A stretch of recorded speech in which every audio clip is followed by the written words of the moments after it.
Welcome to Obsession Engineering, and I'm on board the Ducati 749 project bike. But there is a bit of a confession. This is actually filmed in February, and everything's taken me a little bit of time to get around to editing. So although the roads look nice and dry, they were a bit cold, so this isn't pushing the chassis to its limits on a test ride. This is going for a poodle round and seeing what it's like. Having ridden quite a lot of Ducatis over the years, there are certain things I am expecting, especially as I poodle through town to get to the good roads. I'm expecting an extreme riding position, which is going to be torture on not only my hands but also my bum. I'm expecting the engine to be lumpy through town, and hard work, and a bit snatchy at times, and maybe occasionally dropping off a cylinder, because it's Italian and that's what they do. I'm expecting a lot of heat. Under-seat exhaust pipes with the routing of the pipes behind your legs tend to generate a lot of temperature and make you a little uncomfortable, or in February, pleasantly warm. I'm also expecting a heavy clutch and the need to have some revs on the bike. Big Ducati twins don't tend to like pootling around at low RPM, and so generally you need a little bit of clutch slip and a few revs to get them going, to get them a bit smoother. I'm also expecting the throttle to be quite heavy, and after that I'm expecting the brakes to be a bit hit and miss. The older generation bikes, especially the 748s and 916s with the Brembo Gold Line calipers, they look good, they really didn't actually stop very well, and the back brakes were generally just for decoration. But the reality of the 749 is a little bit different. It is still very definitely a Ducati sports bike, so the riding position is still relatively racy, and the seat padding is incredibly thin. So when you first sit on it, you're expecting it to be very uncomfortable. And if I'm honest, through town it is only moderately uncomfortable because it is still quite racy, there's still quite a lot of load on your wrists. But it's not quite as bad as a 748 916 generation bike. The other surprise when riding it in town is the engine is a lot nicer at low RPM. So where these Ducatis tend to be very lumpy, this one's actually quite smooth at low RPM. This is sometimes the advantage of having the slightly smaller CC version, is they rev a little bit more even through town, so it tends to keep them a little bit smoother. And this one, the throttle connection and the fueling and the general engine character, is actually surprisingly smooth. And so there's no stuttering, no stalling, none of the usual quirks you get with Italian bikes pootling through town. And the brakes actually work. Even the rear brake works, which is really probably the biggest surprise going. But of course this bike wasn't made to poodle slowly, it was made to go quickly, and once I got out onto some actual country roads, it's surprisingly good. Actually, really surprisingly good.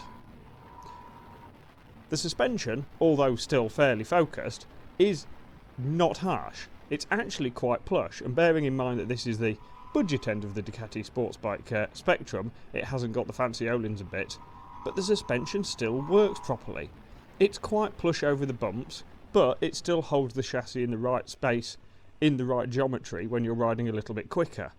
I'm actually really impressed with it. As far as Ducatis goes, this might be one of the best road setups they've ever had. But then we get to the pièce de résistance, the reason you buy a Ducati, the chassis and the engine. Now Ducatis have a bit of a tendency to be slightly heavy and slightly awkward to get turned into a corner, but then mega stable. This 749 actually turns nicely. Yes, you still need a tiny bit of pressure on a counter steer to get it to initiate the turn, but once it's rolling into a corner or once you've got some speed into it, it turns really nicely. It's neutral. It doesn't try and overturn, it doesn't try and stand up in the middle of a corner, it just sits where you want it and actually turns correctly. It's really quite surprised me how well this thing turns. And, of course, it's still stable. It is a win-win. But a good chassis is nothing without a good engine, and luckily, this 749, the engine in it is a peach. Now by modern standards, this isn't fast. It's about 90 horsepower, but the difference is on the road you can actually use it all, and you can enjoy it. Compared to the 748 916 generation bikes, this revs so much nicer. It's not ZX6 sort of rev range, but it spins up through the rev range really quite nicely and freely. Better than generally even the big Ducatis do. It's surprisingly nice. It's not lumpy, it's just really linear, and it just has a really nice, gentle character to it. You get that nice Ducati induction noise, but without the offensive exhaust noise because it's on the standard pipe. The engine really is really nice to use. So after a few miles with a combination of fast sweeping corners, slower corners, villages, and quite a lot of bumpy tarmac, I head back to the workshop. And I have to admit, I've been really surprised by this Ducati. I was expecting the old world of Ducati, the lumpy extreme bikes that only worked on smooth, fast-flowing tarmac. But this works pretty much everywhere, and it's actually nice to ride. This thing is a little gem of a bike. I'm just back from the first test ride on the 749 and I could not be happier with how this little bike behaves. The road condition wasn't exactly brilliant for pushing a bike to its limit. The tarmac is cold and it's still quite dirty because it is still winter, and especially with the new front tyre I wasn't exactly forcing the front into corners to get any feel from the chassis. Saying that, on the brakes into villages when I tried to get a bit of load into the front, there was quite a nice feel through the front end of the bike. The bonus of that is the bike isn't harsh. Over bumps and stuff, it's not jarring, it's not trying to make my kidneys fall out of my body like some sports bikes do. It's really relatively plush.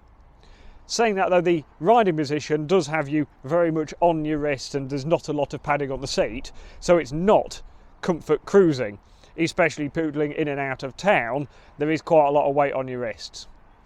The advantage to this over the older generation, like the 916 748 generation of bikes though, is that the engine's a lot smoother, so especially round town at low speed, the throttle pickup and just the way the engine fuels is much nicer than the old bikes. The engine in general is smoother. The pickup from the bottom of the rev range is lovely and smooth, and the power was just linear all the way from sort of 2,500 RPM all the way past 10,000. It's just this lovely smooth sweep of power. Okay, it's not massively fast, the 90-100 horsepower-ish, but it's definitely faster than a 748, and it revs a little bit keener as well. So it's not mega fast, but it is fast enough to be riding on the road, especially in February.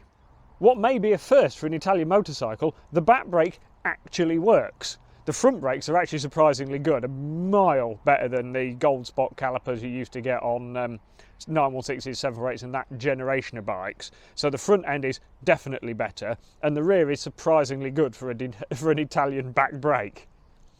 One thing I did notice though, especially at lower speed, is you get a lot of heat coming from exhaust pipes and engines a bit, and it keeps your thighs lovely and warm. And in winter, that's quite pleasant. Although in summer, I suspect that might go from pleasant to slightly torturous. And I would imagine if you were riding one of these in Italy in the middle of summer, it would be downright uncomfortable.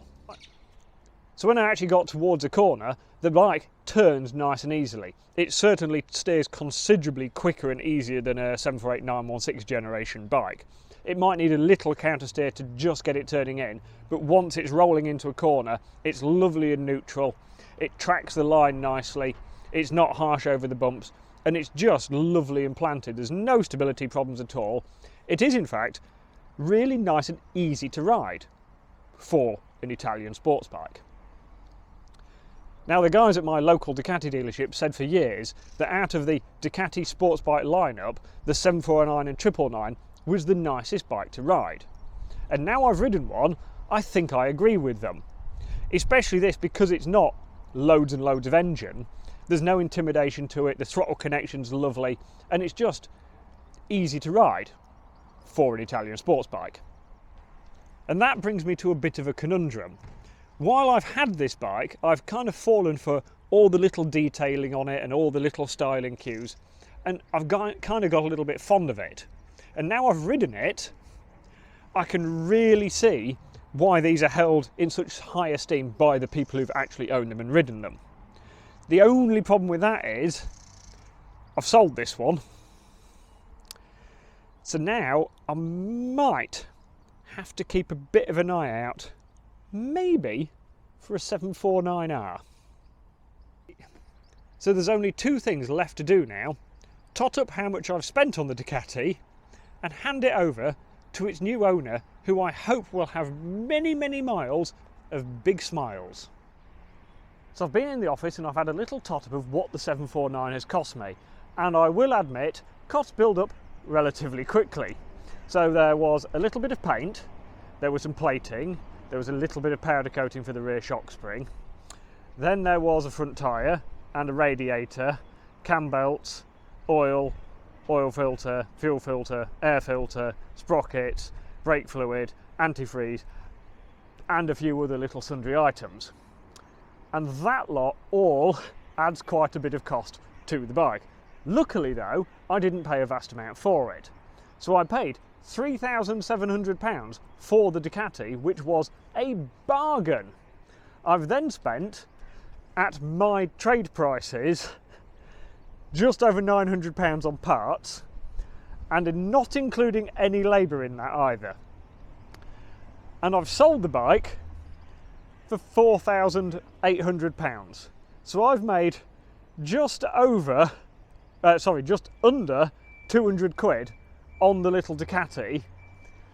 So if you want to buy a relatively cheap Ducati and get it on the road and nicer, you can do it for sensible money. If you want to do it as a business, it's a terrible idea. But look at it this way, that bike is lovely, it rides nicely, it looks nice, it's not going to plummet in value, and it's just a nice thing. So for resurrecting a bike that was beginning to look a little bit sorry for itself, I think it was worth every penny. So that's it, the 749 is on its way.